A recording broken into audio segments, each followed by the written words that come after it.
Pizzerias and bakeries in New York City are getting burned as a new law could cost business owners some serious dough. The first pizzeria in New York opened in 1905 from Italian immigrant Gennaro Lombardi. The Manhattan neighborhood known as Little Italy began a tradition in the Big Apple that would last generations.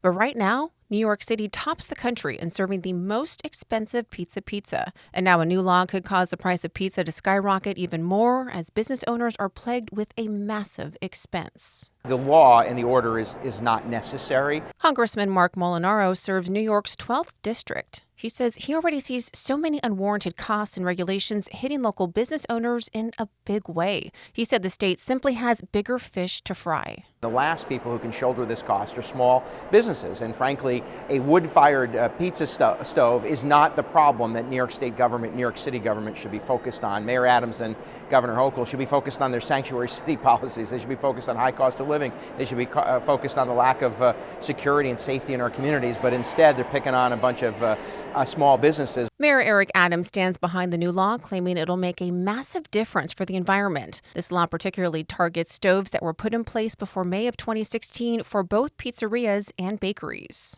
The new integrated emission inventory we're unveiling today show that food is the third biggest source of cities' emissions, right after buildings and transportation.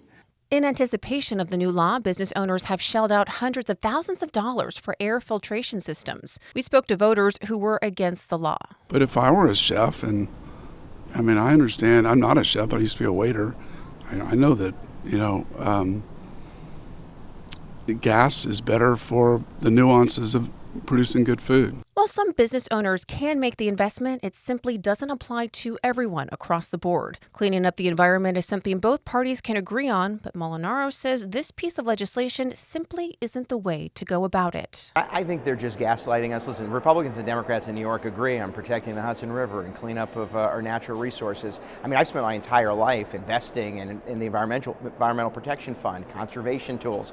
And so the city should really be focusing on that. Maybe they should focus on ensuring that the city government itself isn't polluting our natural resources. The law was initially passed before the mayor's time by the New York City Council back in 2015, but now it'll be carried out under Adams' supervision.